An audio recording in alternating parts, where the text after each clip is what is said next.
to welcome everybody to, I guess this is kind of our first general meeting of the quarter. No, I'm done. February 26th. We'll call this meeting to order at 5:02 p.m. These are the high points that we're going to be going over for this particular meeting. And then towards the end here, we'll have a discussion if anybody has any questions, thoughts, comments, concerns, etc.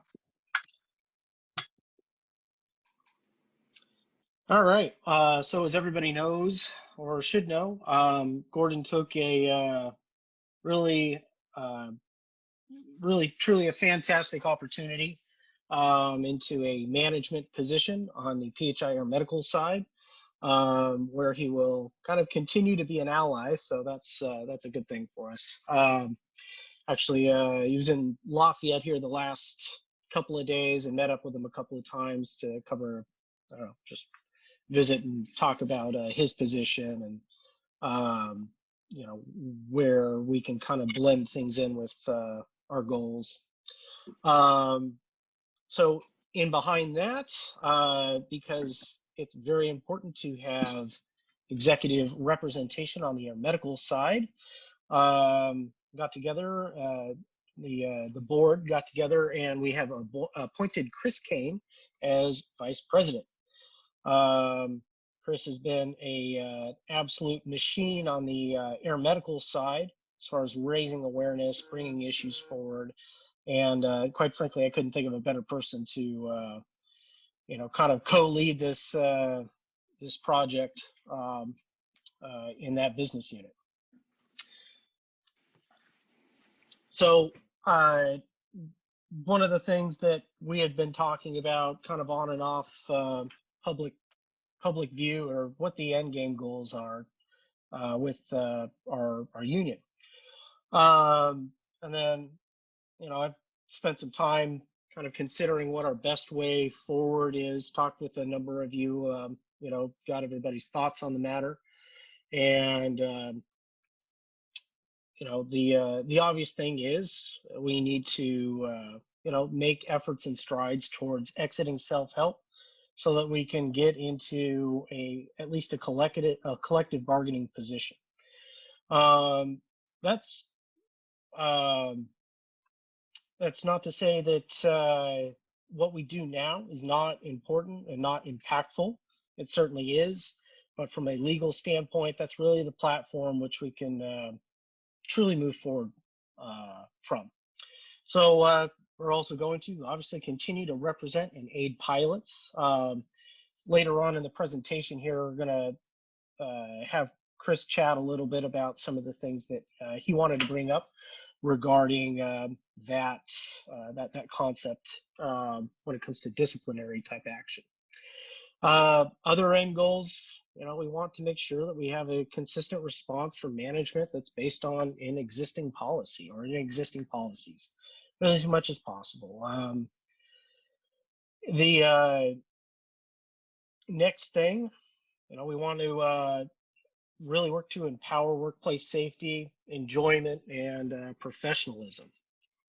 Sure, I'm gonna let next person in here.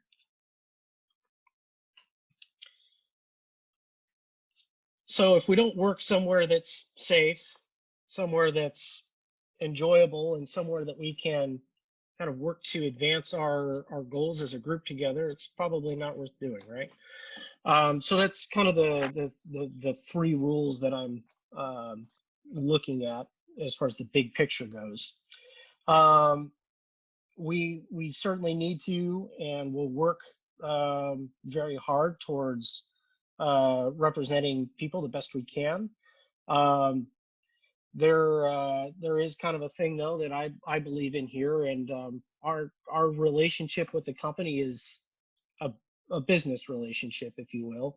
We exchange our services for money and other benefits, all these other things that we're talking about. So we can't squeeze an imaginary fruit here and get what we want out of it we need to be a mutual partner here and help the company succeed. We do that by doing our job. You know, there's nothing really revolutionary there. But the end game goal being, if the company is more successful, we can ask for more things. One of the other things that I think is important with all of this is to sort of continue to grow ourselves and grow that end product so that it's ultimately more valuable. It's a lot harder argument to say no when you have the best of the best, you know, on the other side of the table. And then last is kind of a general grow our resources in terms of our pilot base, our pilot pool base, people who are in the union that can act and do things that benefit everybody as a group, because they're all people are resources, our coffers are resources, so a number of things. So how do we get to 50% plus one? That is the big issue, right? Or one of the big things that people get asked a lot. So we have to take a look at what are kind of the things that are stopping people from wanting to join or keeping them on the fence. I've talked to, I don't know how many people about this, and this is kind of the list that I've come up with when it comes to, you know, somebody who's thinking about it. So thing one is procrastination. I'll do it tomorrow. Understandable. So one of the things that I'm looking at telling you about here is hopefully something that we can help get over that hill. Lack of interest when able to collectively bargain. Again, what we do right now is still important, still means a lot. But people, you know, some people, this is, you know, maybe an educational thing. This falls on us to help people learn and understand that it's not a binary relationship, but you know, help them understand that the path to collective bargaining and the path beyond are both important. Lack of information, I kind of talked about that just a moment ago there. The general perceived value. So again, that kind of falls on us to demonstrate or to continue to work to demonstrate how we can work for each other and advance our goals. So I'm going to flesh that out a little bit more here in this meeting. And then the last thing is, you know, people have personal beliefs and political beliefs where they don't want to be involved. I don't really know what to do about that. You know, we all respect each other in this workplace and each other's views. I think the best thing that we can do is make sure that people are making the right decisions for the right reasons. Ergo, not making a decision based on information that's untrue. So, moving along. So, the 6-month plan. We're looking at kind of a multifaceted effort. This comes in the form of outreach, education, and I'm going to tell you a little bit about this membership drive in a couple of slides. So, outreach. We've got the Facebook page that we've been using quite a bit for general communication, but hopefully you've also been seeing I've been trying to build up the email list. We've got a newsletter out. I'm going to do some work with the YouTube channel. Various ways to get the information out to people. And then last, tied in with that, is what we're doing about bulletin boards, which we'll talk about here in a minute. Education. The general thing of letting people know what this group does for their time here as an employee at PHI. So Facebook group, email list. If you're not on that email list, please send an email to 108president@gmail.com. I'll get you on that list. I know that some people don't like the Facebook thing, completely understandable. We've always kind of viewed it as a convenient means, but we need to find other ways to get information to people. Another big piece to all of this is a website overhaul. We've been spending some effort here rebuilding the website on a different platform and also going to one that is orders of magnitude cheaper to manage. So we've had something in place for a long time. It's been an existing agreement, but it's cost us something on the order of like $50 a month. This one that Dave Williams, who's our super awesome ultra tech guy, found was like $300 for 3 years. So slam dunk. So we have a basic structure built on this new platform, and we're just basically waiting for IP and URL address transfer work to finish so that we can move over to that. We are also looking at, or we have already started to pass out, put up these posters, which we are using in lieu of kind of the traditional, I'll call it like college quad style corkboard. This is Chris's idea, so without further ado, I think he kind of deserves to tell you guys about it. So, Chris? Hello. Yeah, regarding the boards, we actually made it simple. If you look under Article 39 of the Green Book, we are allowed to post those boards. There might be some hesitation with management, your area manager, AMBS manager, about us putting these up. We actually did them a favor. So instead of a cork board, we actually did a simple laminated poster. It has a QC reader on it where if you scan it with your camera, a lot of younger pilots can show some of the older pilots how to do this. It goes right to our website. We're going to have a membership application online what you can fill out there, but it also gives a lot of facts on what the union offers you in membership, what we can do for you. So it's very simple. So far, we haven't gotten any hesitation from anyone in management. This has been brought up with Maria. So if you're all worried about HR, it has been brought up. She hasn't replied to it. So hence, we are allowed under Article 39 to put this up. So if your manager asks what that is, have them look it up in the Green Book, let them do it. Or you can have them feel free to contact Scott and I about it. But we are allowed to post that.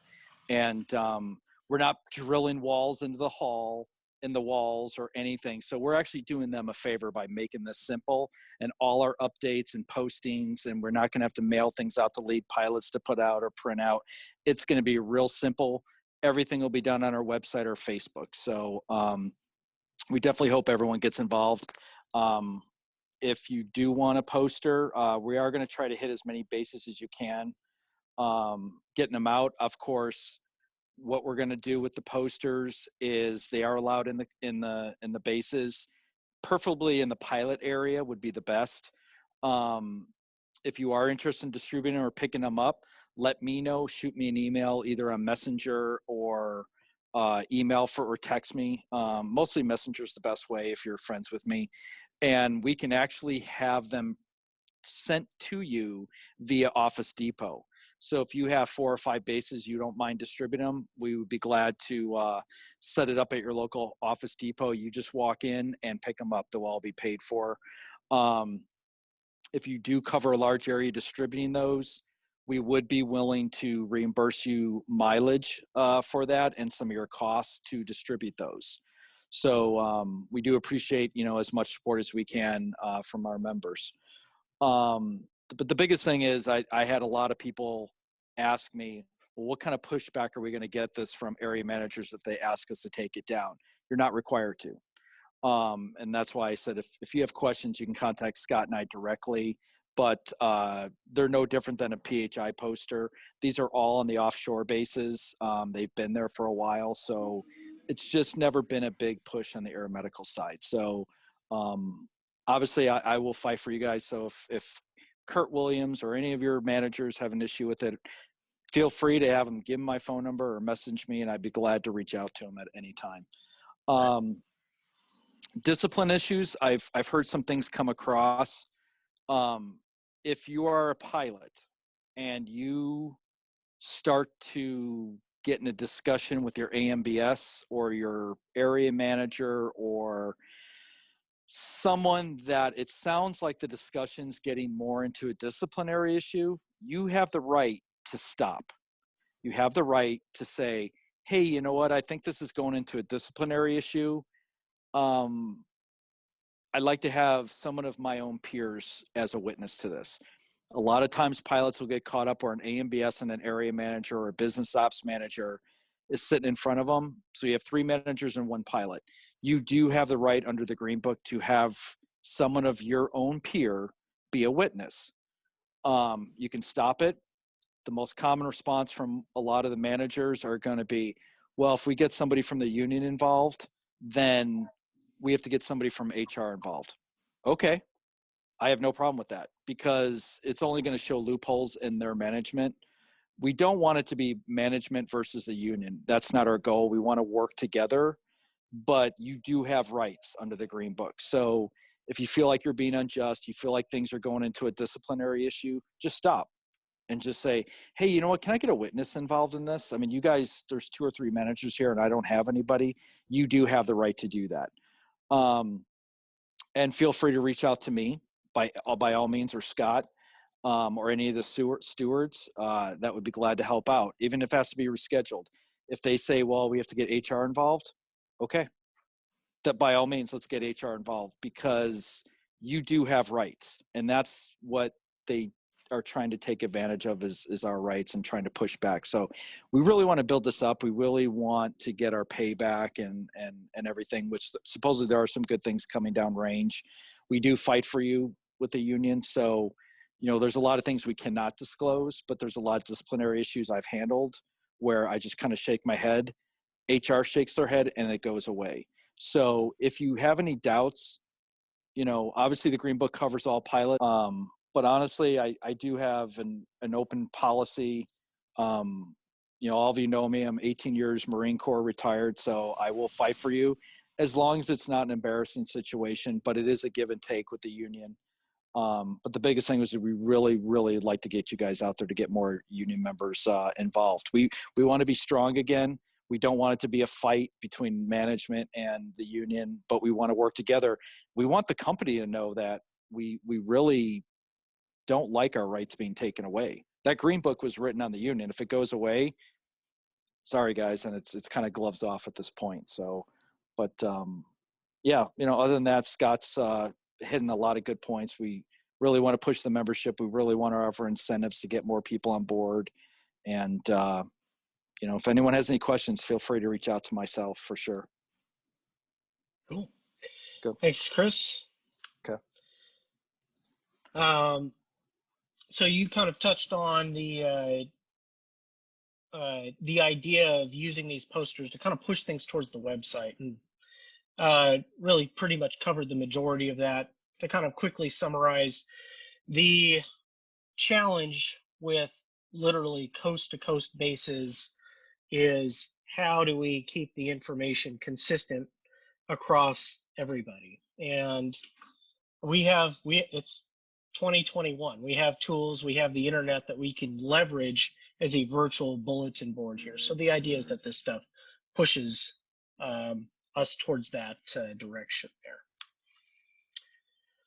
We've updated the membership applications. So now it's a digital fillable PDF, and we are going to make sure that they, I think I got everybody let in. Yeah, sorry, Scott. There were some people that were texting me saying they were trying to get in on the Okay. call. All right. Yeah, no problem.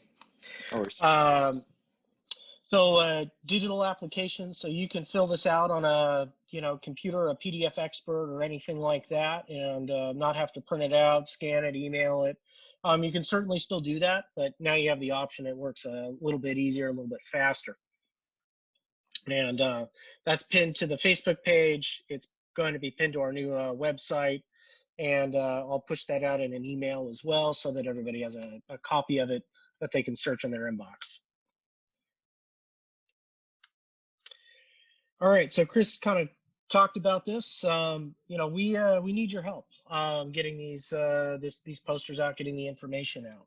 So again, if there's anybody who's willing to help, we're definitely willing to make that from a cost standpoint, worth your while. I'm working on a proposal as far as our articles and bylaws that allows us to kind of compensate people who are, working as representatives or, providing services to the group.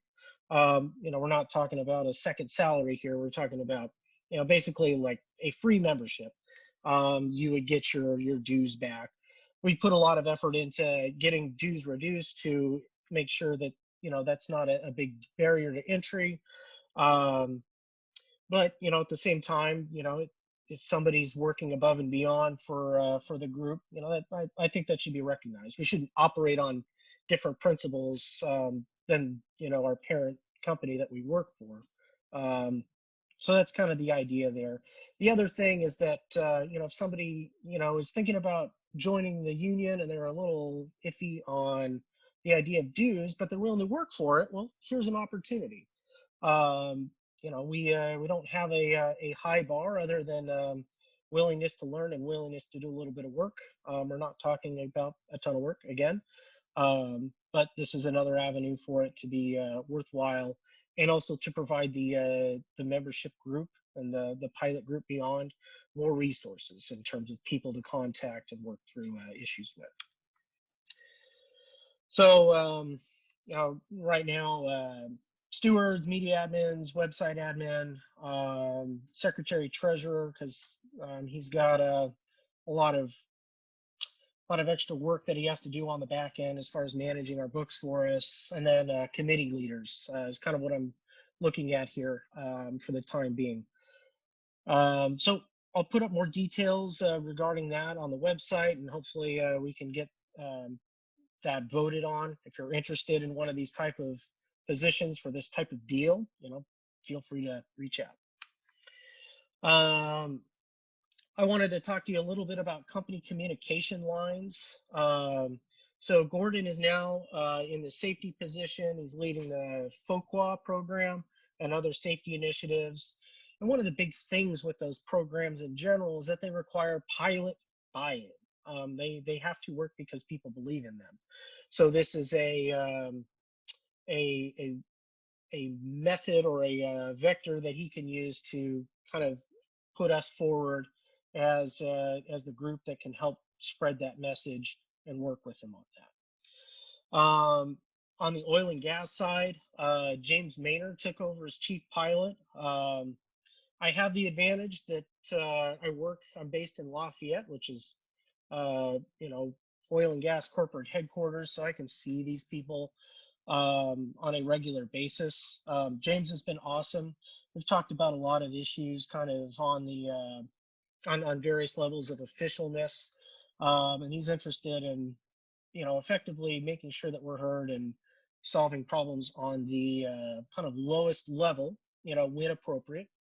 And yeah, so definitely a great step forward.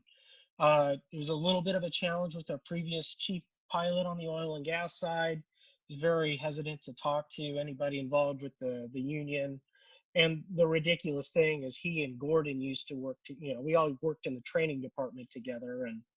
And anyway, those are days bygone, and we're in a good position moving forward here. In addition to that, I've agreed to have kind of a regular informal meeting with Jason O'Neill in HR. He's also interested in kind of the same thing, like, hey, what are the issues, so hopefully, we can drive on the low-hanging fruit and not tie ourselves up in some of that, and then save the big fights for big reasons. I've had a mixed interaction with Maria Costella. She's the air medical side. I believe she's the vice president of HR. She's reasonably responsive and friendly. It's just when it comes to getting specific answers on certain things, she's not great. Let's move forward here. These are the items that Chris already talked about as far as kind of this educational discussion. So we'll move past the slide there. And then this is kind of the big piece here. So this is us officially announcing a membership drive. We're going to start this on March 1. and have it end mid-July, July 15th. This is an incentivized membership drive program where, hey, you know what, if you get out there, talk about what the union can do for people, get people on board, whoever ends up, effectively referring the most people, there is $5,000 at the end of this for you if we reach our goals. Same thing with, second and third place progressively. So again, details about that will go up on the website, but I do want you to get out there, get excited, talk about what this can do. This will hopefully kind of help that procrastination issue and some of the other things that have kind of kept things from moving at the speed that they should.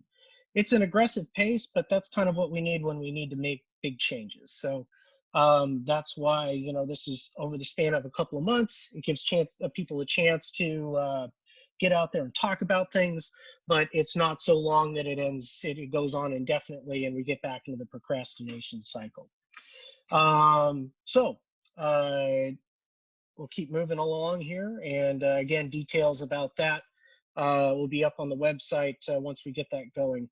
All right. So I'll leave it open here in the last, we've got about 8 minutes. Everybody involved, questions, comments? What do you got? I got a couple questions. First question is that we're starting another drive for recruiting. We had a massive drive for recruiting when Gordon was president, and Gordon was like, "Just give me a year." So we're approaching that year mark. And I see that you guys are doing stuff, but how are we capturing that information and pushing out, hey, what have we done in the year that we have gotten our drive? So how many people have actually been recruited into the union since we started our previous drive? And how else have we helped the union grow? Okay, so good question. Hopefully you've seen the traffic on the Facebook page as far as issues and the communications that have gone out and come forward. It's been a variety of topics there. When Gordon, myself, and kind of the original group here started, we had, I think, about 20, 25, maybe 30 members. We have almost, I think we are coming close to 5 times that in that amount of time. So we're 100 and I don't know the exact count right now. I need to take a look at the report, but people have been continuing to kind of trickle in and add to that. So in terms of a kind of casual, hey guys, this is what's going on. If you're interested, feel free to, fill out an application. Feel free to ask any questions. It's been, I think, very successful. This is, kind of a continuation of that, but with kind of the hope of putting the pedal to the metal here, putting a deadline on it, putting another couple sets of reasons why now is better than next year for a lot of the people that are out there on the fence. Is there any particular issue or any specific topic that you're curious about? Well, the big topic that I assume that we're trying to strive for is the Green Book update. I mean, for the most part, it is an outdated document, and we're still kind of operating off of it. But it's I don't know how many people that have joined have actually read it. Like, I can't honestly say that I've read the Green Book from cover to cover either. Right. I know that people are still referencing it, and it's like that document is older than our current GOM, and we've revised that how many times. We'd like to revise the Green Book. I understand that. And what are we doing to set ideas of what we want in the new Green Book, and how are we questioning the current members of the union to get that information into an updated Green Book? Okay, so there's a couple of pieces to this. One is, what is the Green Book? Well, the Green Book is the agreement that PHI gave the union basically the consolation prize, and we don't have any real power to affect it. We don't have any power to enforce it. Formally, we can file grievances against it, but in terms of the content of it, that's up to them. The whole thing with this 50% plus one, exiting self-help and getting into collective bargaining puts a lot of meat behind the actual agreement. So there's things in it that, they make sense, they're fine. But to give a concrete example, let's talk about where we're at with the 401k plan. They could, like they did, arbitrarily say, hey, look, we're going to cut 401k matching, even though it's part of the agreement, and that's going to be it. We'll come up with a plan, and ta-da, good luck. If we were in a position where we had a collective bargaining agreement, there's legal binding things in place there where they can't just arbitrarily do that. So so that's kind of the difference between where we are and where we want to be in terms of the legal footing.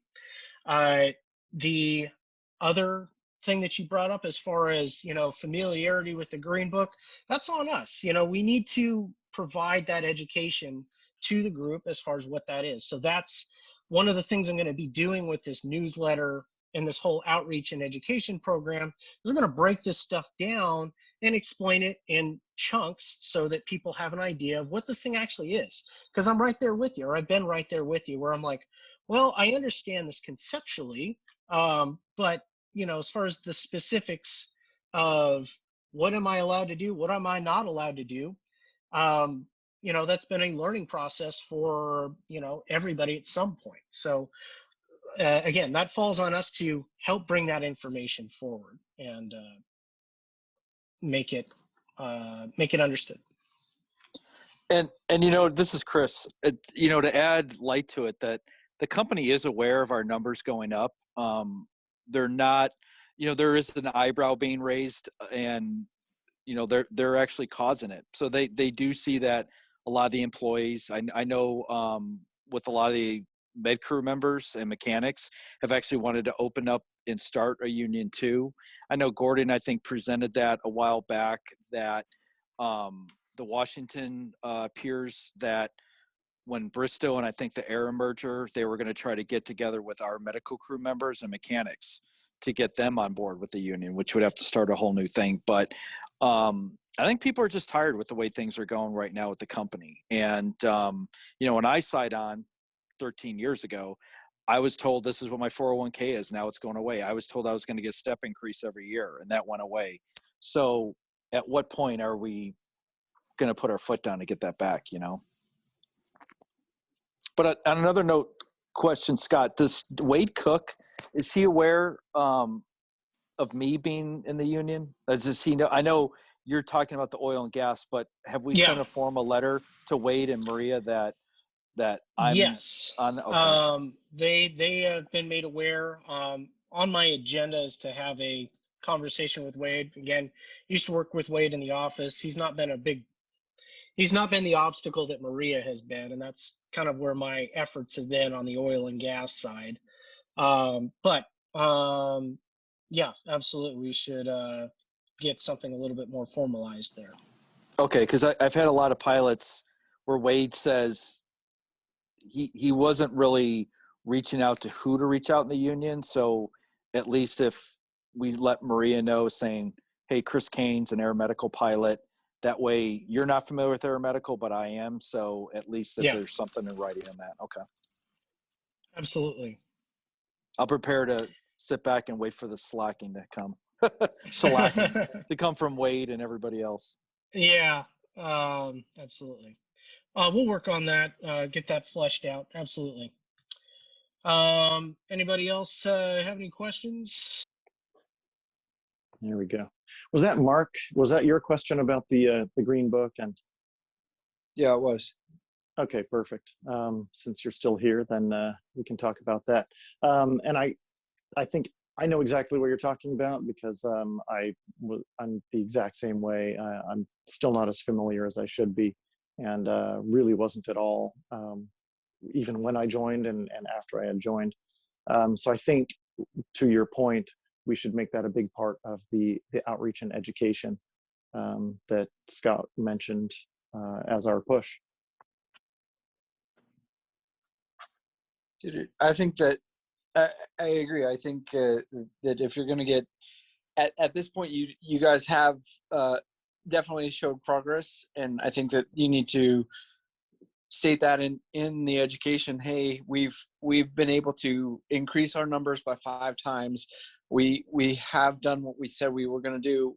We're trying to get out of self-help. We still need some help to get there, and we need we need Air Medical. I don't know what Air Medical is at. I don't know, and I don't know what oil and gas is in the way of number of oil and gas pilots to the actual 50%. Do we have 50% of oil and gas pilots in the union right now? You can find a lot of that information on the Facebook page. It's also in the newsletter. So that's going to help a lot, I think. But then even more than that, I think it's just talking with people. So like you're saying, telling people, that's really going to be the key. Have we scrubbed the Facebook page in regards to who's actually members and kicked people out that aren't anymore? Yeah. Like jokingly. Yeah, Joe got kicked out. I don't know, other people that aren't with the company, like John Russell, is he still on there? Or There are a handful that I need to go through and scrub out.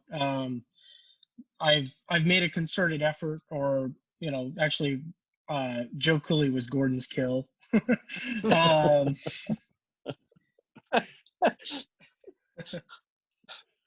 um, so there are some people on there that are maybe not part of the company anymore. They left for different reasons, like John Russell. Yeah, we could probably pull those guys off. It's just, if somebody is not in a I don't know, in an potentially opposing type of position, I haven't really bothered with it. Right, because even if they have left the company, their experience here can still contribute to others. Yeah, that's actually an excellent point. That's an excellent point. They may have had an issue or something like that, and it's like, well, you know what, I'm not part of it right now, but back when I was, this happened and this was the outcome. So there is some historical education to that. Yeah, absolutely. The other, I mean, that is one of the things that I was sad to see. I mean, some of these guys are leaving, like John Russell. Where did he go? And he's going to sit behind a desk now? It's like, dude, you left the aviation completely, and why?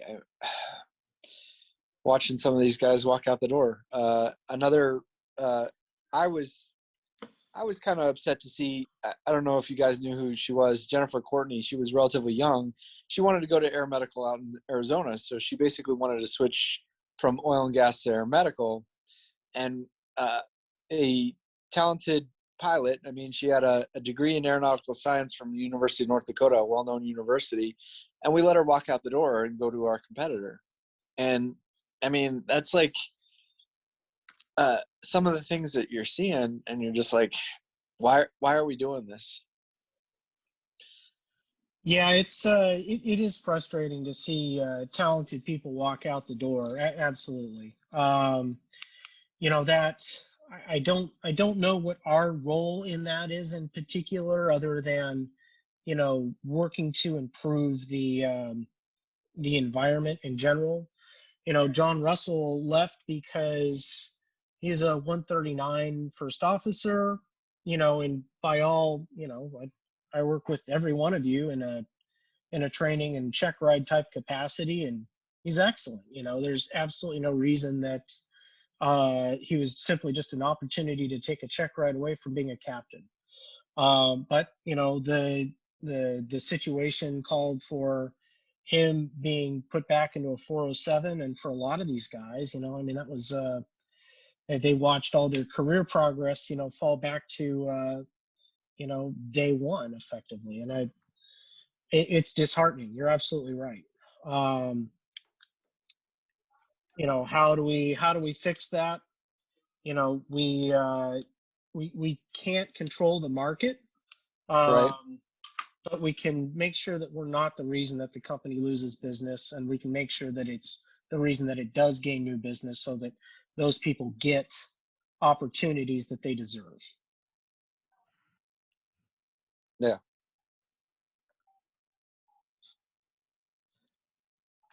All right, I think I'm going to pay for the upgraded Zoom. This happens too much.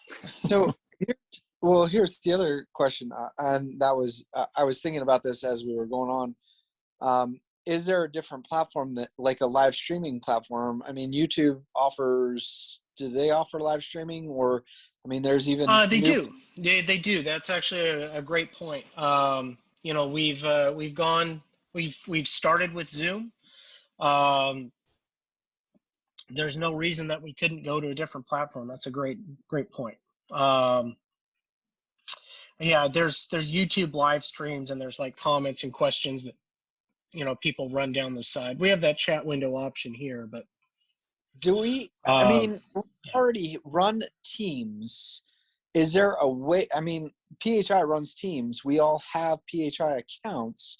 Can we create a team within our PHI, or is that against the bylaws of our union? that is against the rules, if you will. So using company resources for meeting and organizational purposes, um, you know, that's a bit on the nose. Like, yeah, we're sitting here in the trailers in Homa using their internet and power, but you know, there's a line there that I think we're crossing, You're especially when we have other options. right. The other thing is using PHI email as a communication tool is also kind of another no-no. That's why we have you you know, use your personal email with this stuff, for those same reasons.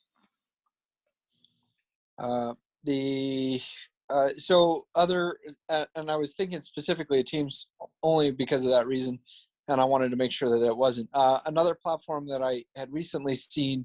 Apparently, a gamer platform is Twitch, and I Yeah. don't know if you've heard of it, but it's Yep. a live streaming. I don't know if that costs though. I was trying to do a little bit of research on that. I'm not sure. You know, you're bringing up an excellent point though, and it's I'm certainly open to suggestions, and I'm going to look into it myself if Zoom doesn't make the most sense for our purposes. I don't have stock in Zoom. Nobody I know works for Zoom. We can use something else other than Zoom.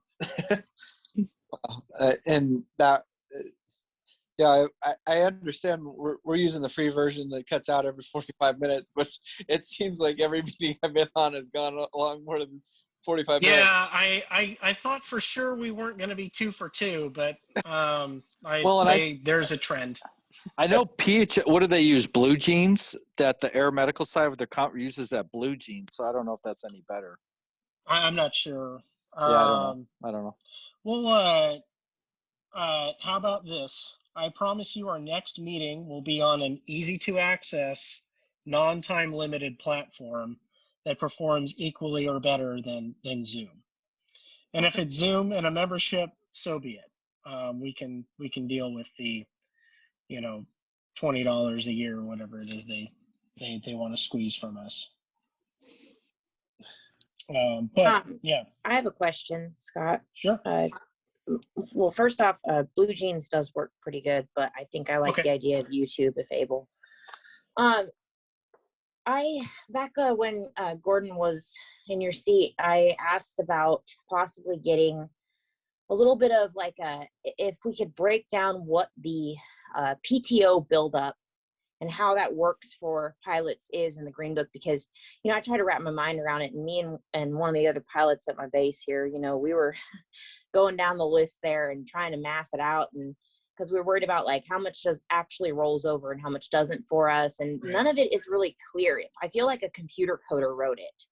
And I'm also trying to get this guy to join the union, and I thought that, you know, if the union was able to step up and somebody with, you know, a brain like that could step in and help maybe explain the PTO, that I could use that as like a, hey, look, the union did this for us, you know, you should really join, you know, like, Yeah. and I thought maybe you could step up and see, find somebody, or, you know, do something that might be able to explain the breakdown of that a little better for, Sure. you know, some of us newer pilots to the company. Yeah, absolutely. There's kind of maybe two goals here. The second one, you just gave to me. Get some light on in here. There we go. You know, it was not that long ago that Air Medical had a system similar to what we have here in oil and gas, where your comp time is separated into vacation and sick time. I think we should fight pretty hard to get back to that for you guys, because that, you know, that the PTO system, everything that I've heard about it from the way that it's been handed to you guys is not as good, and it should be the same. So I will try and get an answer to you as far as how that breaks down, and not only just to you, but I imagine that's not an uncommon question. As I sit here, I don't know, but if I get you that answer, I'm going to get that for everybody else, and that's going to be rolled into this education piece. And this is what you have right now. This is how it breaks down. And oh, by the way, here's something better that we can try and, you know, fight for. That would be great. Thank you so much. Great. I got it written down. Any other questions on anything?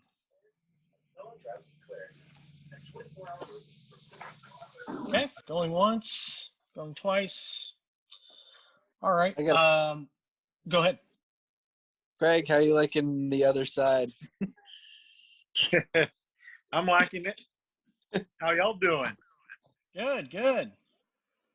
You're at one of the new bases or newer bases, right?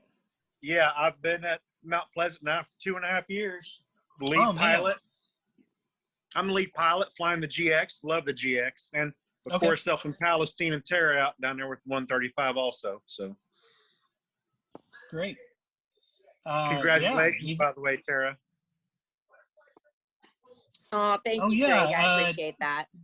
you got your Spiffer upgrade, I believe.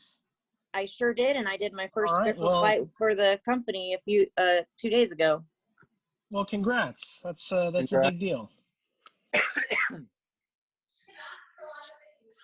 All right. That was all I had. Okay. All right. Sounds good, Mark. Okay. Let's see here. I think you caught the tail end of things here, Craig, that I recorded kind of part 1 and part 2 of the meeting here. And I'll send out the presentation that I used that has the slides that you can run through. Let's see here. Did you have any, I mean, hey, haven't seen you in a while. Anything you want to know? Any questions, comments? No, I've just been sitting here all day because weather sucks. half-mile visibility, 100-foot ceiling. But and I was like, oh, I forgot. So I joined in. Okay. Yeah, fair enough. Okay, guys and gals, we'll go ahead and call this meeting adjourned. February 26th, 5:53 p.m. And as I mentioned on the Facebook page, I'll get the meeting notes sent out, both posted there and emailed out. If you know anybody that wants the email, wants to be on the email list, I promise you I will not be like the local tire shop or anything else that emails you coupons and deals and things you don't care about way too much. Coupons. Coupons. Unless you want coupons, Mark. Always. All right, guys. Thanks. All right, Scott. Have a good day. Thanks, everyone. Thanks, everyone.